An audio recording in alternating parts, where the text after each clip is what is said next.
এই হচ্ছে সেই গাড়ি, যে গাড়ি থেকে তিনজনকে উদ্ধার করা হয় অচৈতন্য অবস্থায়। পুলিশ আধিকারিকরা জানাচ্ছেন যে যখন এই দুজনকে সামনে থেকে এবং পিছনে একজন ছিল, সামনে যেটা জানা যাচ্ছে যে প্রণয় কুমার দে এবং প্রসূন কুমার দে, তারা দুজন সামনে ছিল। প্রসূন কুমার দে সে গাড়ি চালকের আসনে ছিল, সে গাড়ি চালাচ্ছিল, এবং প্রতীক দে সে গাড়ির সামনে ছিল। জল আসে না কলে, ঝরঝরিয়ে হরদম জল কেএসবি পাম্প হলে। বিদ্যুৎ সাশ্রয়কারী জার্মান টেকনোলজিতে তৈরি কেএসবি পাম্প। জলের প্রবলেম সেটা আবার কি? পেছনে তাদের বড় ভাই প্রণয় কুমার দে সে ছিল, এবং এই তিনজন গাড়িতে যখন যাচ্ছিল তখন যখন তাদেরকে উদ্ধার করা হয়, তাদের সামনে দুইজনকে যখন উদ্ধার করা হয় সিট বেল্ট পরা ছিল না। তা সত্ত্বেও এই যে দেখা যাচ্ছে যে এয়ারব্যাগ, সেই এয়ারব্যাগ বেরিয়ে এসছে। এবং যেটা পুলিশ সূত্রে আমরা জানতে পাচ্ছি, তদন্তকারী আধিকারিকদের ইতিমধ্যে ওই দুজন যারা পুলিশকে জানিয়েছেন যে আর্থিক অনটনের মধ্যে দিয়ে তারা যাচ্ছিলেন, তাদের দেনা হয়ে গিয়েছিল, পাওনাদাররা বাড়িতে আসছিল। রক্তাক্ত হলেন কীভাবে ওই তিনজন, তাদের মধ্যে একজন কিশোরী। কোনো না কোনোভাবে এই যে দুর্ঘটনায় যারা পড়েছিল, এই দুজন সদস্য বাড়ির এবং পিছনে কিশোর, এই যে তিনজন, তারা এই বিষয়টা নিয়ে কিন্তু তাদেরকে জিজ্ঞাসাবাদ করা হচ্ছে পুলিশের তরফ থেকে।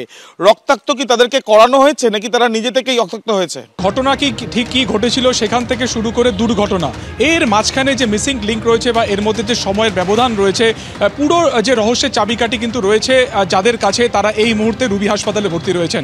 43 বছর বয়সী প্রসূন দে, যিনি ছোট ভাই, তিনি গাড়িটি চালাচ্ছিলেন, তার ঠিক পাশের আসনে বসেছিলেন 14 বছর বয়সী ভাইপো, এবং একেবারে পিছনের আসনে বসেছিলেন কিন্তু তার দাদা প্রণয় দে। ফলত এই গোটা ঘটনাটি ঠিক কী ঘটেছিল, যখন তারা বাড়ি থেকে বেরিয়েছিলেন, তারা তখন কি কন্ডিশনে দেখে বাড়ির তিনজন মহিলাকে বেরিয়েছিলেন, সেটা জানতে কিন্তু বারবার জানার চেষ্টা করছেন তদন্তকারীরা। ইতিমধ্যে একবার বয়ান নেওয়ার পর্ব ইতিমধ্যে হয়েছে, যেহেতু তারা এই তিনজনই ক্রিটিক্যাল কেয়ারে ভর্তি রয়েছেন, তাই তাদেরকে এখনও পর্যন্ত যতক্ষণ না পুরো স্টেবল হচ্ছে, দ্বিতীয় দফাতে আবার একবার নেওয়া হবে বয়ান, সেটা কালকেও হতে পারে বা আজকে রাতেও হতে পারে, পুরোটাই তাদের শারীরিক কন্ডিশনের উপর নির্ভর করছে। সবথেকে গুরুত্বপূর্ণ হচ্ছে এই যে নাবালক যে ছেলেটি রয়েছে, যিনি বড় ভাইয়ের ছেলে, তার ডান হাতের কবজিতে একাধিক কিন্তু শার্প নাইফ দিয়ে কাট রয়েছে, এবং যখন তাকে উদ্ধার করা হয়, তাকে বারবার জিজ্ঞাসা করা হয়, কিন্তু সে এতটাই ট্রমাটাইজ যে কোনো রকম সে কথা বলতে পারেনি, সে এখন চিকিৎসাধীন রয়েছেন। তাই এই গোটা ঘটনাতে যে দুই ভাই, সেই দুই ভাইয়ের ভূমিকা অত্যন্ত গুরুত্বপূর্ণ। যে গাড়ি নিয়ে তারা বেরিয়েছিলেন, তার আগে ঠিক কী ঘটেছিল, গাড়ি নিয়ে বেরোনোর পর নিউ টাউন হয়ে তারা কেন ইএম বাইপাসে এলেন, এবং এই যে দুর্ঘটনা, সেটা কি ইচ্ছাকৃত নাকি এর নেপথ্যে অন্য কোনো কারণ রয়েছে, পুরোটা খতিয়ে রাখা হচ্ছে।